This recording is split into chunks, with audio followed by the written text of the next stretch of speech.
मेरा नाम ज़ैनब है और मैं 14 साल की थी जब ये वाक़या पेश आया। सख्त सर्दी का मौसम था और हमारे मोहल्ले में एक बुजुर्ग शेख साहिब तशरीफ़ लाए थे। लोगों का कहना था कि वो बहुत बुजुर्ग और साहिब करामत हैं और उनकी दुआओं में ख़ास बरकत होती है। हर कोई ये चाहता था कि किसी तरह शेख साहिब के हाथ छूमने का मौका मिल जाए। शेख साहिब हर रात मोहल्ले के किसी न किसी घर में क़याम करते थे और इस घर में उनकी बहुत खिदमत की जाती थी। एक रात हमारे घर वालों को भी शेख साहिब की खिदमत करने का मौका मिला। मेरी वालिदा खुशी से बेहाल थी और सारा दिन किचन में खाना तैयार करती रही। शाम को शेख साहिब हमारे घर पहुंचे और मेरे वालिद ने उनका गर्मजोशी से इस्तकबाल किया। कुछ नकदी भी पेश की गई, जिसे कबूल करते हुए शेख साहिब ने हाथ उठाकर लंबी दुआ मांगी, जिसे मेरी वालिदा ने बड़ी खुशी से सुना। रात को जब मेरे वालिद दफ्तर से वापस आए तो मेरी वालिदा ने शेख साहिब का बिस्तर बैठक में लगा दिया। सोने का वक्त आया तो शेख साहिब ने मेरी वालिदा से कहा कि उन्हें सोने से पहले पाँव दबावाने की आदत है, वरना उन्हें नींद नहीं आती। मेरी वालिदा ने फौरन मुझे हुक्म दिया कि ज़ैनब, बाबा जी के पाँव दबा दो, और ख़ुद कमरे से बाहर चली गई। मेरे कोई भाई नहीं था, इसलिए ये जिम्मेदारी मुझ पर आ गई। मेरी वालिदा शेख साहिब की बहुत इज्जत करती थी और अगर उनका बस चलता तो खुद ये काम करने लग जाती। मुझे तो पहले ही शेख साहिब पसंद नहीं थे और अब उनके पाँव दबाने का काम मेरे सर आ गया था। ना चाहते हुए भी मैं उनकी चारपाई पर बैठ गई और उनके पाँव दबाने लगी। थोड़ी देर बाद शेख साहिब ने मेरा हाथ पकड़ा और कहा, तुम्हारे हाथ ठंडे हैं, लाओ मैं उन्हें गर्म कर देता हूँ। फिर उन्होंने मेरे दोनों हाथ पकड़कर दबाना और सहलाना शुरू कर दिया।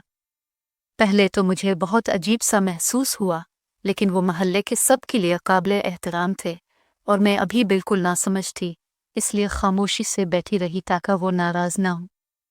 इनकी हरकतें बढ़ती गईं, लेकिन मैं खामोशी से बैठी रही। वो तकरीबन 1 घंटे तक मेरे जिस्म के साथ छेड़छाड़ करते रहे। जब उनका दिल भर गया तो उन्होंने कहा, अब जाकर सो जाओ, बाकी कल रात दबाना। ये सुनकर मैं परेशान हो गई कि ये सब कुछ कल भी करना पड़ेगा। मैं खामोशी से जाकर बिस्तर पर लेट गई और मेरे दिल में शेख साहिब के लिए शदीद नफरत भर गई। दूसरी रात भी हसन मामूल शेख साहिब के पाँव दबाने की जिम्मेदारी मुझ पर थी। मेरी वालिदा मुझे अभी बच्ची समझती थी, लेकिन शेख साहिब के लिबास में छुपा वो शख्स मुझे एक जवान लड़की की नज़र से देख रहा था। इस रात पहले तो वो देर तक मुझसे पाँव दबाता रहा। जब उसने देखा कि मेरी वालिदा सो गई हैं, तो उसने मुझ पर कुछ ऐसा जादू सा कर दिया और पता नहीं क्या पढ़कर फूंका, जिसकी वजह से मैं उसके कंट्रोल में आ गई। फिर मैंने महसूस किया कि उसने मुझे अपने साथ बिस्तर पर साथ लिटा लिया बावर मेरे जिस्म को छूने लगा। मैं समझ गई कि कल तो मैं बच गई थी, लेकिन आज बचना मुश्किल होगा। मुझे अपनी वालिदा पर गुस्सा आ रहा था, जो मुझे इस शैतान के हवाले करके खुद दूसरे कमरे में आराम से सो रही थी। मैंने भागने का सोचा, लेकिन इस शैतान की गिरफ्त के आगे मैं खुद को बिल्कुल बेबस महसूस कर रही थी। ऐसा लग रहा था जैसे किसी ताकतवर ने मुझे दबोच रखा हो। कमरे में मध्यम रोशनी जल रही थी, अचानक वो भी बंद हो गई। शायद बिजली चली गई थी। मैं बेबस होकर अपनी बर्बादी का इंतजार करने लगी।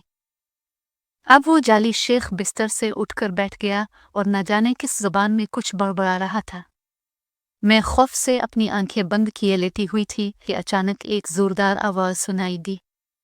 कुछ लोगों ने शेख साहिब पर हमला कर दिया। वो शैतान अपनी ड्यूटी छोड़कर भाग निकला, दरवाज़ा खोला और रात के अंधेरे में गायब हो गया। इसके बाद वो जाली शेख कभी भी हमारे इलाके में नज़र नहीं आया। मेरी वालिदा ने मुझे बताया कि उन्हें इस पर शक पहले ही था, लेकिन आज रात उन्होंने सब कुछ अपनी आंखों से देख लिया। मेरी वालिदा ने खुद ही घर की लाइट बंद की थी ताकि शेख साहिब को मौका मिलने से पहले ही इसे पकड़ लिया जाए। फिर वालिदा ने मुझे गिले से लगाकर कहा, मेरी बेटी, ये कैसे मुमकिन है कि औलाद मुसीबत में हो और माँ को खबर न हो। मैं वालिदा के गिले लगकर रो पड़ी। आजकल ऐसे लोग हमारे अर्द गिर्द भरे पड़े हैं और हम खुद ही उन्हें इज्जत और एहतराम देते हैं। लिहाजा ऐसे लोगों से होशियार रहना चाहिए।